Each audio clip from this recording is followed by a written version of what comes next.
Morning guys, I'm gonna do a little video here, should be real short, not too much to it, of me just running the brake lines from the master cylinder here up to the front of the brakes.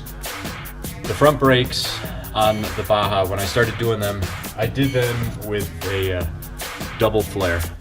So like coming off of my master cylinder, double flare, going into the cutting brakes, double flare. Then the flex lines, all the flex lines on my Bug are AN3. AN stands for Army Navy. If I had to do it again, I would do Army Navy throughout.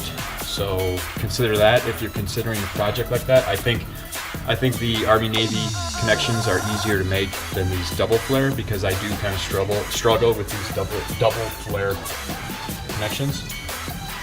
What I'm doing is, it's been a couple of months since I did a lot of the back brakes and the clutch. So I'm getting ready to run a little line from the master cylinder for the front down to my T-block that feeds the front wheels. So I'm going to have to make a couple of double flare connections for that. So I've got some scrap pieces and I'm going to do a couple of test runs to fine-tune my skills again. Now I'm not going to go through a tutorial on doing this because there's a lot of good tutorials already on YouTube for doing this. All I'm going to do is tell you a couple of tips that I picked up from those that made it possible for me to do it. I also think that the tips that you have to use are going to be particular to whatever kit you're using and the quality of that kit. My kit is so-so. It's probably more of a cheap kit than anything. I've actually got a couple of good kits and this is the one that I work best with. So the first tip that I'm going to give you is when you start, you can cut your brake line with whatever you want. A hacksaw, a tubing cutter would be best. Just make sure that you, if you use a hacksaw or something, that you clean out any filings that are in there.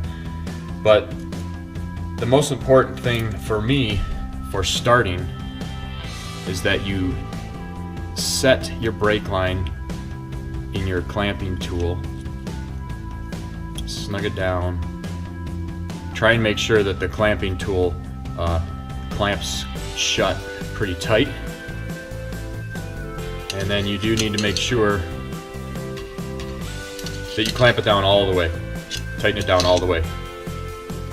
If you don't, when you do some of these things, that tube will actually push out of there. Then what I do is, using the back side of my tool here, I'm going to run a file over here and file it completely flush with the back of this tool. That way I know that the end that I'm starting with is perfectly flat. So that's the first tip. And that's pertinent because I've tried to do it without doing that and I always get very irregular flares. I filed it smooth, I flipped it around, I set the tube to the depth of the first step on the flare tool there. Now, the second tip that I'm going to give you might be specific for my tool. I don't know, but I'm just going to give you the tip so that you can watch out for it on your tool. Now that I've got the flaring tool set in there, on this tool, if I drive this down, this part here is going to continue to rotate all the way down. It's supposed to slip in here, but it doesn't. It'll rotate down here, and so it's going to rotate this as it creates that flare, and that's going to gouge into the flare on the tubing and make it no good because there will be score marks in there. So what I do is I snug it up a little bit, then I take vice grips and I grab a hold of the part that's going to go in there. Now, when I crank it, it can't turn. So now I can turn it in until it bottoms out. Right there. And now I won't have score marks.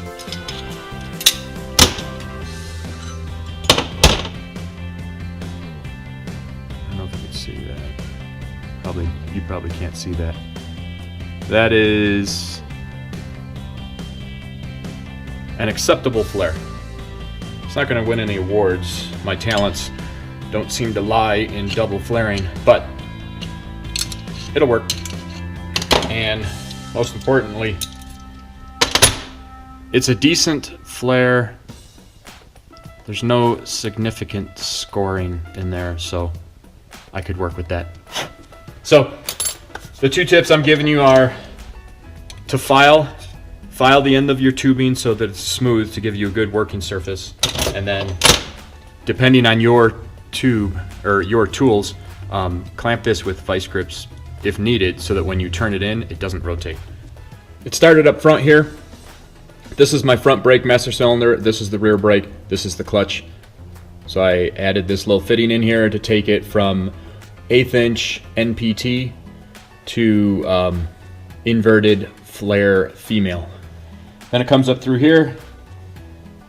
There's a little stainless steel clamp, holds it down as it runs across. Here it dives underneath this line and then it runs down. Runs down with the other lines, but instead of heading towards the back here, it heads towards the front. There's another little clamp right there. Comes forward here, it's got an offset that brings it to the center of the chassis. Up here to another inverted flare connection where it comes to a T adapter. The T adapter output sides has AN3 fittings for these flex lines. There's a little bracket here that I welded onto the tubing, and then the T actually bolts onto this bracket, and then I had to weld this little bracket here onto the T.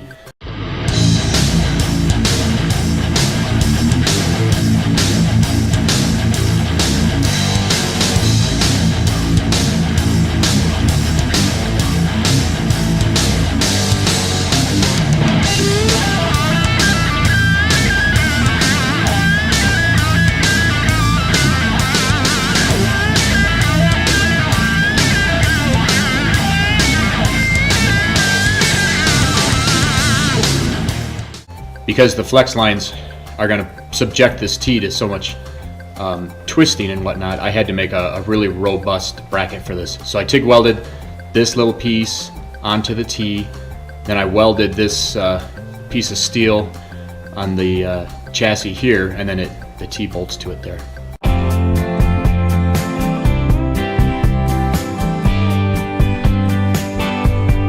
Now the flex line comes from the T. This flex line comes and runs into the caliper. It's got a AN3 fitting here, and then this adapter that takes it to 1/8 inch NPT, which is what the caliper is. On off-road scenarios like this, where the suspension is actually moving a lot, you need a lot of loops in order for the flex line to be able to comfortably absorb all the movement.